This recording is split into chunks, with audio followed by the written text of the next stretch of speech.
metrological standard. So the key idea here is that unlike most of physics, where the details of the physics depend on the details of the potential, in this particular case, the physics depends on the topology, and this bulk boundary correspondence, the fact that you can write these edge states in terms of precise integrals of the bulk band structure is the key. So in other words, experimentally speaking, on the edge I can have dangling bonds and that can form a state, but this has nothing to do with the bulk topology, because those dangling bonds are the local edge potential. It does not, it can vary. If I prepare a different edge, the potential is different. So the next major development in the field is asking this question: is there a quantum Hall-like effect without magnetic field? That's Holden's model. So Holden thought about this alternative field but magnetic flux zero on a honeycomb graphene lattice. So of course, if you set this field to be zero, then you get a Dirac point. This is just solving graphene, the bulk band structure of graphene. But if this field is non-zero, then you get an energy gap, and you get a protected mode that lies inside the energy gap, and it's on the boundary. So the edge structure, so you still have the chiral mode, and so the overall state breaks time reversal symmetry. So one can now think about, can we make a model where it has the counterpart? I mean, I can try to consider two copies of Holden model and try to make it time reversal invariant. So there is actually a simpler way to look at it, is that, let me bring in the quantum Hall example. So I can think of a quantum Hall system, integer quantum Hall system, field up, spin up, and field down, spin down. And then if I put them together, I have this type of edge state. Holden model did not have a physical realization of that interaction. What sort of interaction would give rise to this type of magnetic field? But then, if I'm taking these two copies, then there is a natural source of physical source of interaction, that spin-orbit interaction. It depends on the motion of the electron. So, but here the problem is that since I have a counter-propagating mode, the Hall conductance or the charge Hall conductance is zero. So from one edge channel, it will cancel. I mean, there's another counter edge channel. So that means I can think of such edge states in terms of just by looking at the structure of spin-orbit interaction, but it's not topologically protected. It's time reversal invariant. This term is time reversal invariant, and of course this is a physical interaction. But the problem is that the charge Hall conductivity is zero. So that means the edge states are not necessarily not protected. So that's the puzzle. So then the theoretical breakthrough here is that can there be a new protection law for the edge current? So the quantum Hall edge current was protected by the Chern number, which is like Berry curvature. Now in this case, it turned out that there is a new protection law if one considers the parities of the block wave functions. There is a way to write down a topological invariant in terms of the parity eigenvalues. So one can also think of that if the quantum Hall states are protected by the Chern number, in this case the argument is it's like a Chern parity. So in a 2D Briand zone we have 4 time reversal in Kramer's point, and so then this product, it can be 0 or 1, and for vast majority of materials it's trivial. But in some materials it can be 1. It can be non-trivial, and that happens if you have odd number of band inversions per Briand zone.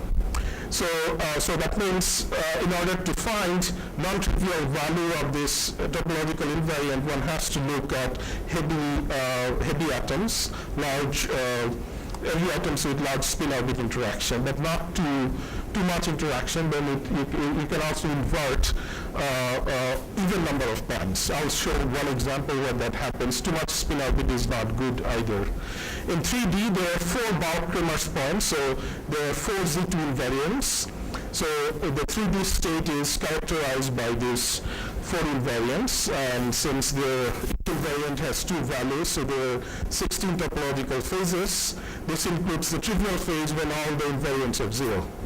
So that's silicon or gallium arsenide, or most of the band insulators, and then I can have different type of topological structures for topological insulators, and they have different properties, boundary properties, and the idea is that do such materials exist, and how do I actually map out these invariants?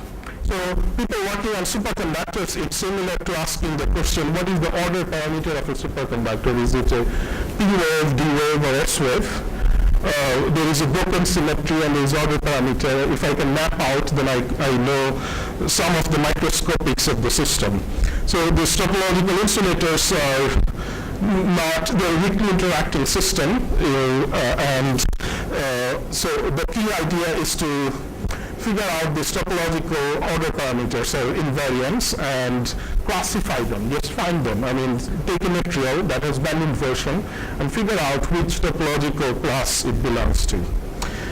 So experimental challenge is that, as I said, that in general, transport is, if you do transport measurements, it will give you Chern numbers, and it will not give you these topological quantum numbers. And unless you can measure one surface without getting signal from the other surface. So if you do transport measurements, you keep getting integer quantum Hall signal, not these invariants. So transport is not the way to go, although transport is interesting, but it will not identify. Actually, transport is not even sensitive to this last 3 invariants. So the more precise way to say that is that these, unlike quantum Hall cases, transport is not quantized by the topological quantum numbers. So then to classify them, I have to look at the electronic states. Ideally, you can go back to the fundamentals with some spectroscopy. You can actually measure the parities of these wave functions and look at the product and classify them. So there is, however, there is a different way to look at them from the electromagnetic response. So this magnetoelectric coupling, by looking at the magnetoelectric coupling, you could also measure the first invariant, and the first invariant, but not the other invariants. So what we are doing here is our measurements are similar to looking at the electrons, the microscopic details at the edge and the bulk, and see how they're connected. What is the topology of the wave function in a more direct way? So it turns out angular result photoemission spectroscopy can do that because it's very sensitive to the boundary states. It's very much surface sensitive. And it can also, under certain conditions, it can also measure some projected bulk band structure. So I'll show how it can do both. I mean, what is the working mode? What is the spectroscopic mode? You can work both, get information about surface and bulk. So the basic idea is not different from photoelectric. It's just a modern version of photoelectric effect. You have photon in, electron out, and then you have, you can relate the beam parameters to the internal quantum numbers through the conservation laws. In this process, energy, momentum, and angular momentum are conserved, so you can write down conservation laws and relate to them. So energy and momentum are straightforward. How do we do spin selection? So the traditional way to do Stern-Gerlach experiments to measure spin but then Solvang-Loki experiment doesn't work very well for electrons. I mean, it works for neutral particles, but for electrons you have, it turns out it's much more efficient if you utilize Mott scattering or some sort of magnetized film. In terms of signal to noise, Mott scattering works much better. So what do you do in Mott scattering case? You accelerate the beam to high energies and then scatter from a spin-orbit target, and then look at the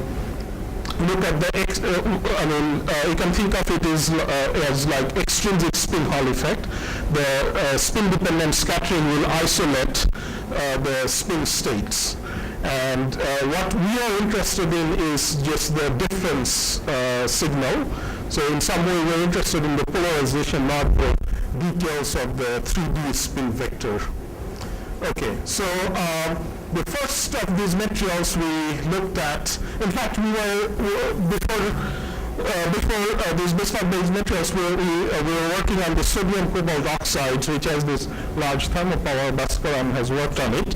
And so in that connection we were interested if can we find the correlation between electronic structure and thermoelectric properties of the standard thermoelectric compounds, and that's how we got into bismuth antimony before they were these bismuth compounds before they were predicted.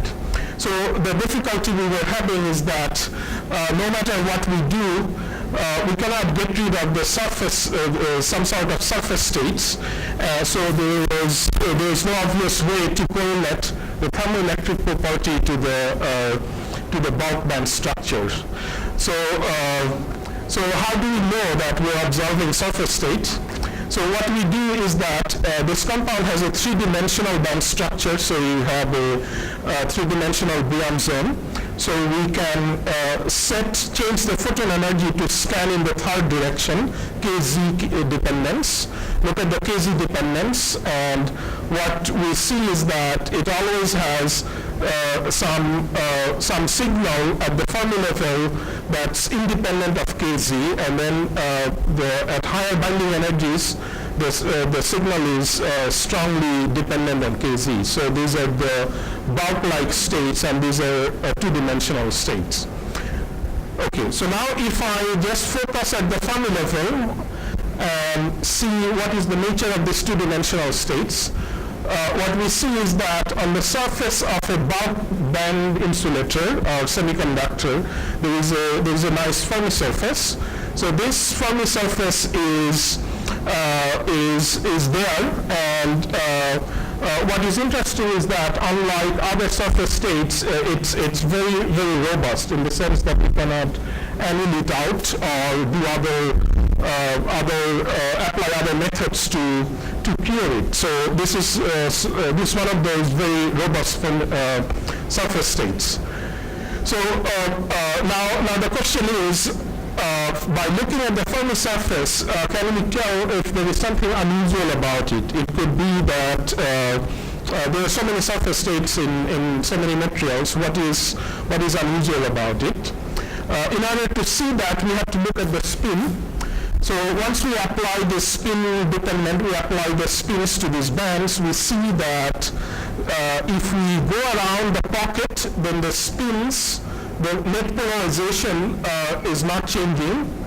We can say that the spin is not rotating as long as we are within the satellite pockets, but it seems to be rotating only at the central Fermi surface.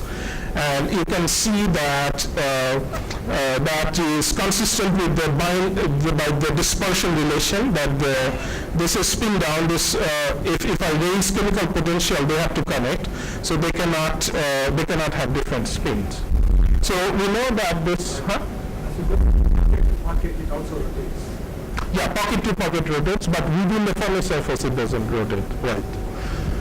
Okay, so then this stuff can be, I can raise chemical potential and get it out of the way.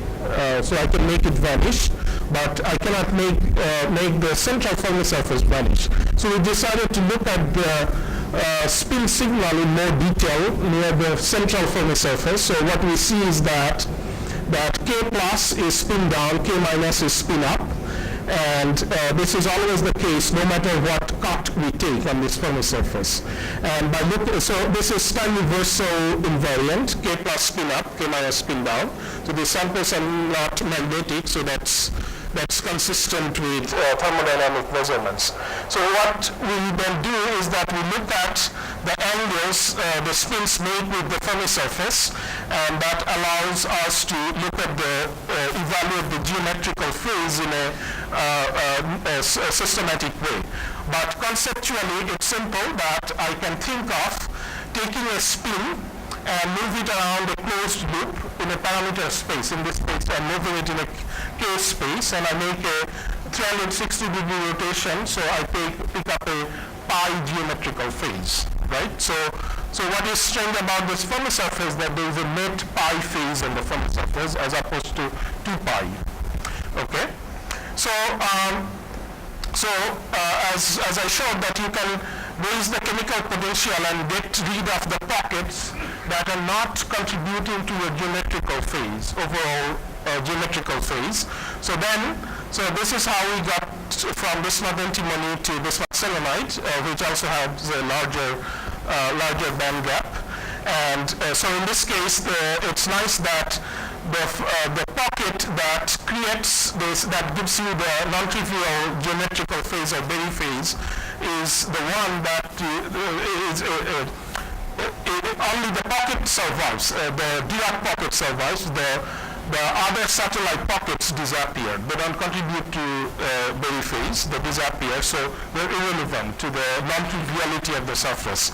So we only maintain we only have the Fermi surface, non-trivial Fermi surface that survives. Okay, so now we want to see if this is really metallic, gapless all over the gap. So that again is a detailed and challenging task to change chemical potential across the gap. There are many ways to do that.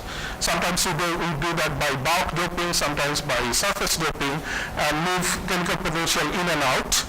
And measure the spin texture, and what we see is that as long as you're above the Dirac point, Dirac node, you're left-handed, and as you cross the Dirac node, you move to, you have a right-handed Fermi surface. So it's gapless everywhere within the gap, and it maintains this geometrical phase. So so in a topological term, it does. So now we don't. We got rid of the Fermion doubling problem, at least experimentally realized here. So what does it mean, and how does it differ from other things? So in a more intuitive way, what we are seeing is that at K plus I have net polarization down. This is what I mean, that if I integrate net polarization down and K minus net polarization up, I have signal up here. And so if I construct a real space picture, and I have this wave packet going to the right, down, going to the left, up. So that's the only degree of freedom I have on the surface. So this is half the degrees of freedom all other 2D electron gas systems we know of. So in a 2D electron gas, we always have 4 degrees of freedom. And even if I have sort of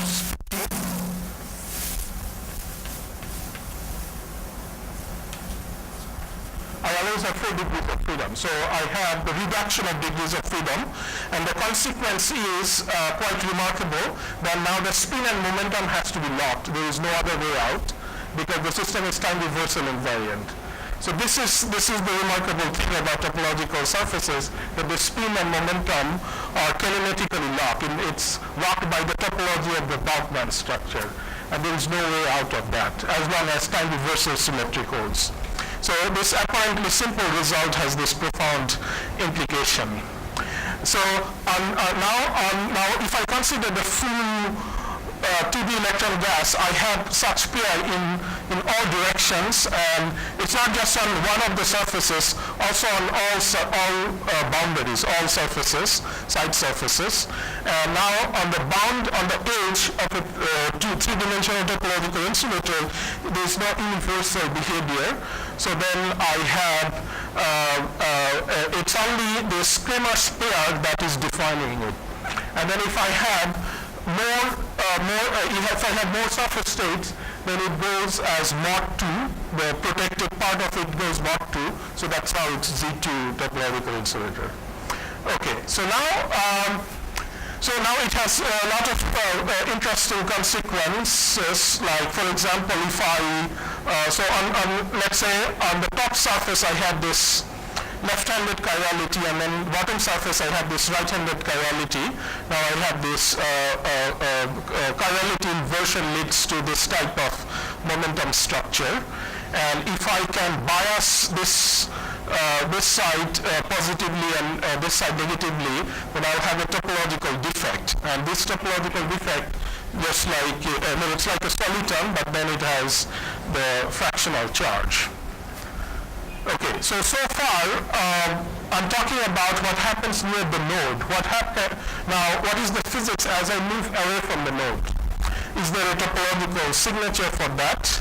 So there, experimentally, what we see, so I'm showing this PZ scan, polarization out of plane. It's nearly flat. As I move out, so the spins lie in plane. As I move away from the node, now it develops anisotropy. The Fermi surface is not circular anymore, and it's trying to take the shape of the conduction band or the valence band. It should, because physically it corresponds to I'm taking an electron on the surface, grabbing an electron on the surface. I should be able to smoothly put it inside the bulk. So then it has to conform to the bulk conduction band shape and the bulk valence band shape. So then, but however, now it has to, the bulk topology, the geometrical phase is fixed by the topological invariant, so it has to maintain that pi Berry phase. In order to do that, in order to maintain this two constant, it has to point out of phase, out of the plane. Now spin develops a three-dimensional texture.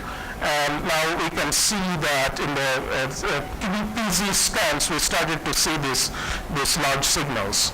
So this is again, this scan is also consistent with the fact that the geometrical phase is set by the bulk invariant. Okay, yeah. You can take two surfaces. What fixes the chirality? That's a very good question. I'll come to that later on. There is an additional topological invariant I did not talk about. So it's good that you added this point. I was trying to bypass it, but I'll get to that. Okay, so now, so far, I showed all these exotic properties of the surface states. Now, why should you believe me? I mean, I'm making so many connecting, so many technical terms with the experimental data. So is there a check I can do that? Can I, so we were saying, I started out saying it's the spin-orbit interaction that led to this odd number of band inversion which created this exotic topology of the Hilbert space. Now, is it possible I continuously tune spin-orbit coupling down, then all of this exotica should disappear from the experimental data, right? Let's see if that happens. So what we are doing here is that we take bismuth selenide, some version of it, it's just the chemically more complex version of bismuth selenide.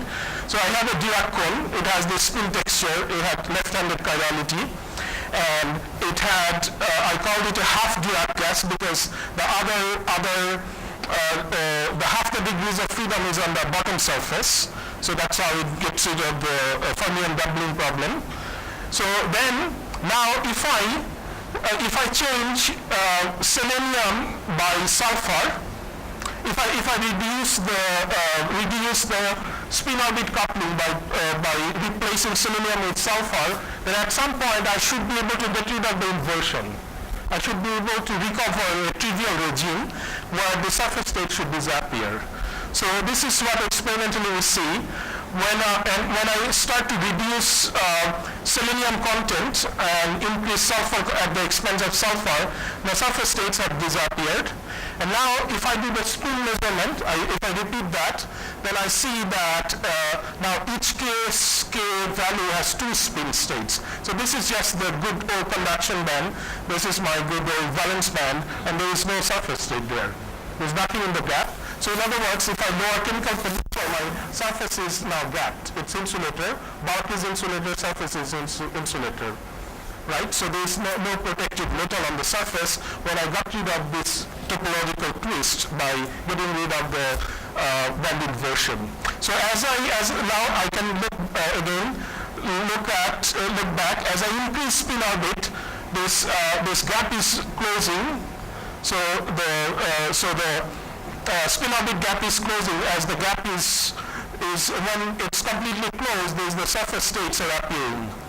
And then now if I do spin measurements on this side, I can see now I have a single spin as opposed to double spin. Right? So then it falls into, now I have a phase diagram for the topological insulator that this band inversion is what is causing this protected surface state. So these are some more detailed data. And now this is a 3-dimensional version of it. So if you look at the full 3D, then you'll see that in the trivial side, you have the direct gap, just direct band gap. And then as you increase spin orbit, you have bulk band inversion. Now these states get mixed here. So then I created an indirect gap. And all topological insulators should be indirect band gap semiconductors in the bulk. And I do see that, and in the data, how do you see that? I have this valence band, and I see that the intensity is dropping in the middle. So now here intensity is here. So then, if you look at the EDCs, there's a suppression of intensity. So it goes from 2 spin state to 1 spin state. So it goes through a topological phase transition. So what happens at the phase transition? At the phase transition, now I have a 3D Dirac cone. So which we have not realized yet, which this is work in progress. Now I'll have a 3-dimensional version of graphene. Topological insulator is not is in some way totally unrelated to graphene, but at the topological phase transition there would be a 3D version of graphene. And if we magnetize that graphene, then we should be able to isolate this Weil fermion. So I think Ashwin will talk about it the next talk. So far, what have we been seeing? We see all these Fermi surfaces and different type of spin texture, but no matter what the Fermi surface is, so which is set by the potential, but what is invariant is the geometrical phase. So the geometrical phase is tied to this topological invariant. So if you like, the geometry is these details, but the Berry phase is the invariant. Okay, so far I just talked about the pure physics part of it, the new physics part of it. Now, how do we deal with these materials? So one thing is they naturally come with Fermi level in the conduction band, some of them, and then we have to either dope it chemically or gate it to get Fermi level in the gap. This is possible, so we can realize we can keep Fermi level stable at the Dirac point. It does not lead to a surface aging problem, but it's difficult to do transport measurements using this chemical gating method. Okay, so if this is the spin texture, then this is directly implying a lot of things about transport that you. So then our backscattering is forbidden. So if you make a 2-dimensional film, then you'll have dissipation and less flow in 1D. But on the 3-dimensional, on the surface, you have only backscattering forbidden, but it's not. Your side scattering is allowed. So surface transport is not dissipation-less. So basically, our traffic needs spin orbit. Right, it would spin orbit. Right. Locally, traffic in Bangalore. Right, yeah, you have to put them on load, yes. Yes, and also with Dhaka, yeah. Sorry. Right. Yeah. Okay, so this absence of backscattering can be also proved using STM by looking at the quasi-particle scattering, and STM data clearly sees that this is without this. If you add, if you just consider joint density of state without suppressing backscattering, this is what you should expect from quasi-particle interference, but this is what you see. You see all these missing peaks, and these missing peaks can be traced back to this process. So there is independent confirmation of this thing. So this is now time to make a comparison between graphene and topological insulator because they look similar. So as we know, in graphene case, it's just the bulk band structure. There's nothing to do with, the graphene Dirac cone has nothing to do with the topology. It's the chemistry, if you like, chemistry and crystal structure.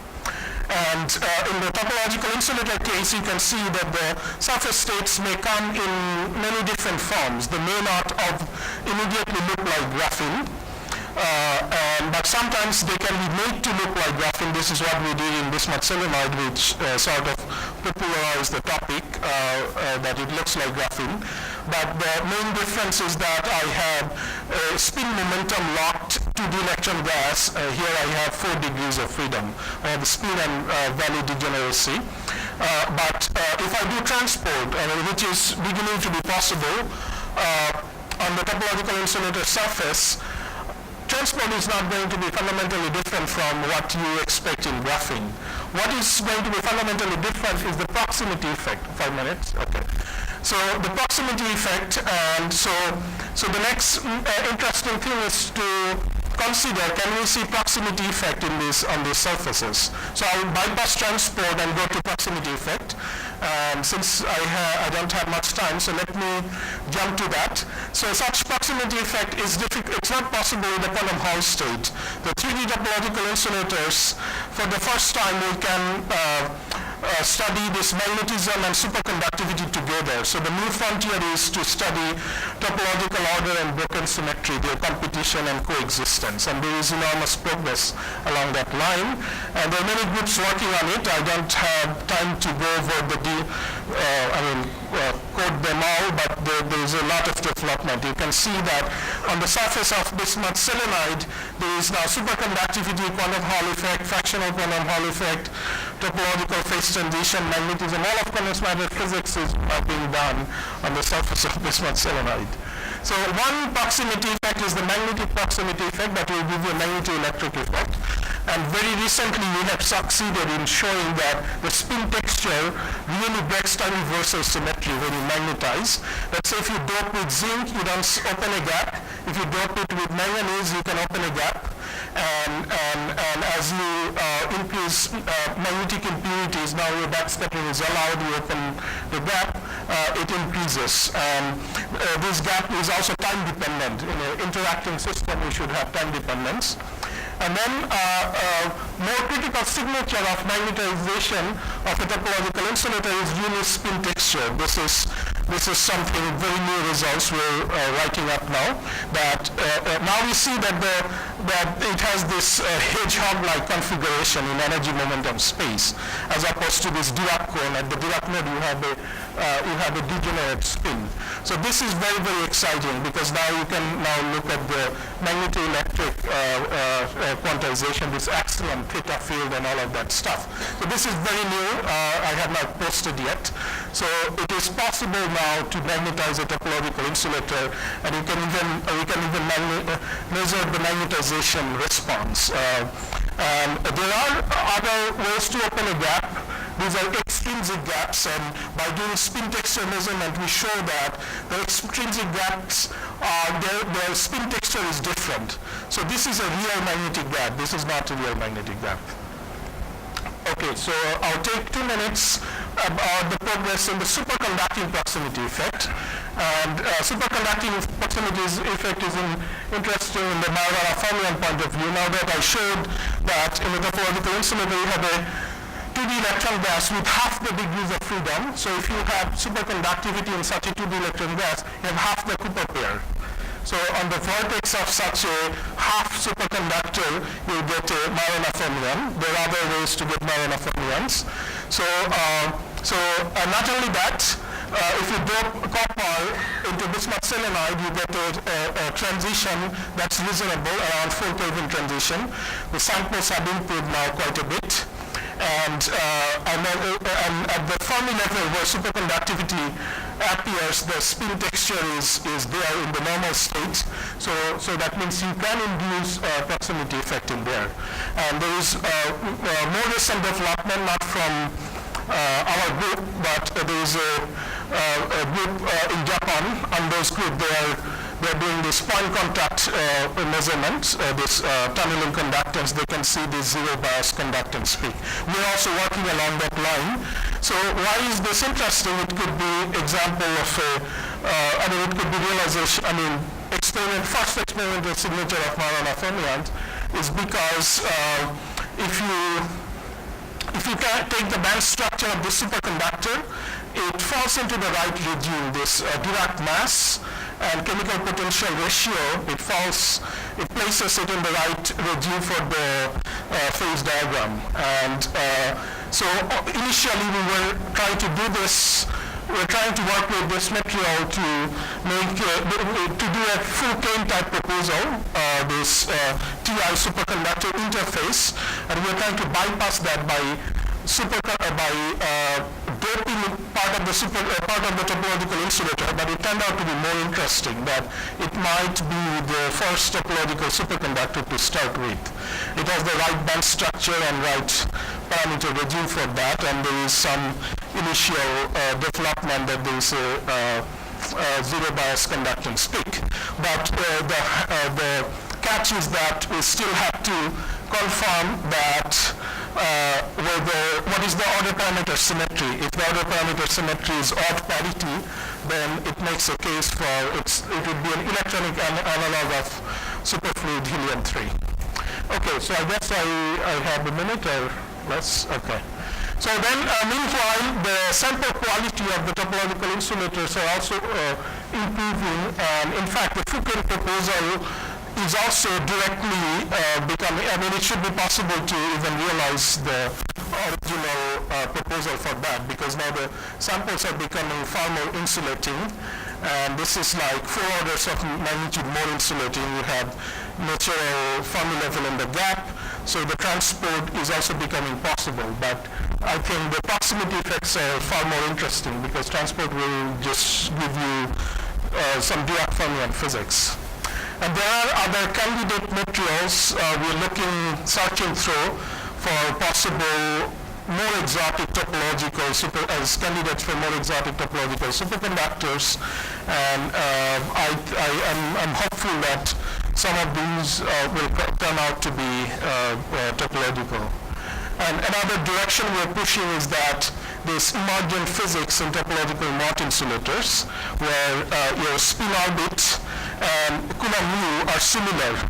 So in this regime, you could get topological surface states without it's fractionalized in the sense without the charge degrees of freedom. So the surface states they're made of spin-ons only. And so there is a lot of exciting things to do in the topological Mott insulator case.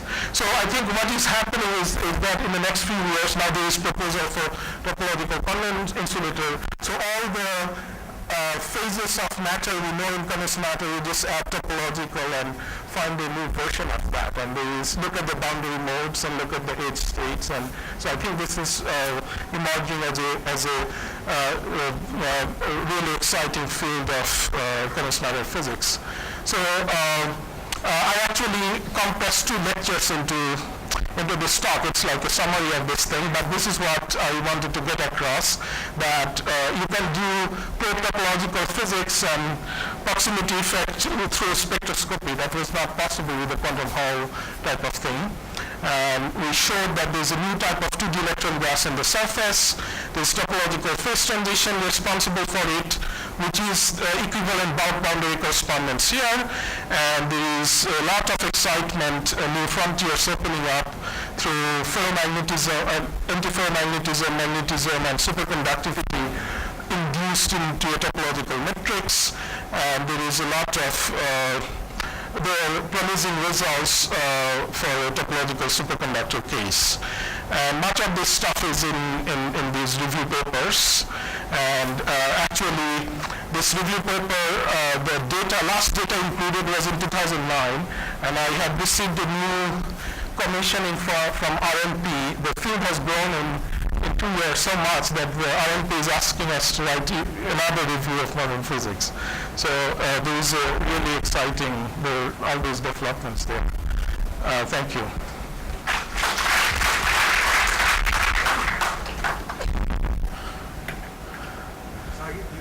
Yeah. Oh, yes. So this is hidden. Let me get to okay. So I think it's on the other top, but I can tell you that. In the momentum space, if I have additional symmetry planes, space symmetry planes, those symmetry planes will lead to additional topological invariants. So the invariants I showed, they are not necessarily, they can be in a non-centrosymmetric crystal. But if there is additional symmetry in the crystal that can lead you additional topological invariance. So one such invariance is responsible for choosing a helicity. So in general, this is also as you pointed out, this is also a good topological insulator. Topological surface state, right? Why it has to be like that? Right, so additional symmetries lead to additional invariance here. So suppose you look at the surface. Yeah. How would I say I will have positive vorticity or negative? On the surface? You have both Yeah. same vorticity. Right. So if I have positive. Yeah, so that can happen in non-centrosymmetric crystals when you have A surface and B surface. You have to know that from crystallography. So non-centrosymmetric, right. Okay, I have 2 points here. So one is that for the spin resolve measurements, did you apply any field or? No. This is without field. You didn't try to check out of plane moment and so on. No. Okay, the other point which I wanted to know is that did you see the temperature dependence, or what temperature did you do the measurements of this? Right. So there mostly is there. It's even at room temperature. And what is more interesting is that the electron-phonon coupling on bismuth solenoid surface is very weak. So you don't see any kink, or if you analyze the self-energy and all that, the coupling is very weak. But this is specific to this one. Coupling should be weak in topological insulators. It's a magic of chemistry. But in bismuth solenoid, even in room temperature, you don't have much phonon scattering on the surface. The manganese and all, is it getting to interstitial? Let me get to that. So these are NV films. So they're distributed all over. There's no preferential. Not that I know of that it goes into the bismuth side in a preferential way. Because the underlying magnetism could change, whether if it goes to an interstitial or when it's substitutes bismuth in the system. Right. I know that in the superconductor case that we have done in detail, if copper goes into the bismuth side, it kills superconductivity. The only way... Actually we find that there are 2 interstitial sites for copper. I see. And if it doesn't go, if it does not replace a lot of bismuth, then you get superconductivity. On manganese, these are on NDA films. We haven't done those X-ray details. Where does it go? But ultimately, we want to find a insulating surface. So by spectroscopy, we already find an insulating surface, and we see that by looking at the spin texture, we see it's a TR breaking spin texture. That's all we want. So how the system is getting there, we can figure out. Yeah.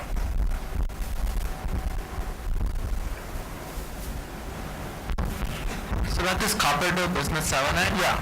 Is there any, so what is the nice way of experimentally checking that it's odd parity? You have to do some sort of junction experiments,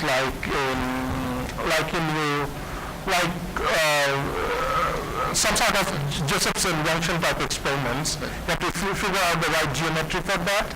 But to do those experiments, you need a very good, much better quality crystal. So it's presently limited by that. It's not that people tried it, did not see anything. It's just that you need long mean free path on the normal state side. So the samples are not there yet. I'd be worried that the surface states might get in the way of that, but I don't know any theory. I see. No, I don't know either. Yeah. But there are more material reasons to worry about before what you stick to do. Yeah. Hi. So I was struck when you presented the data for the sulfur-selenium switching that if you just showed me the left-hand part of the graph, I'd have said it was approaching a Lifshitz transition.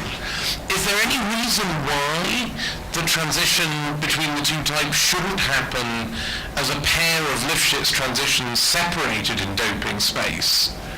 Is it just coincidence that that doesn't happen here? That's a good question. Actually, we are doing much more systematics. The original motivation for this experiment was just to see, by reducing spin orbit, can we get rid of the surface state, and that's what we did. So we did not go these details. You can see there, we did not even look at the crossing point. So those are the questions we would like to answer. We're growing, our colleagues are growing this system in fine doping with a doping gradient. So yeah, I mean those are open questions. Yeah. Let's thank Zahid again. Yeah.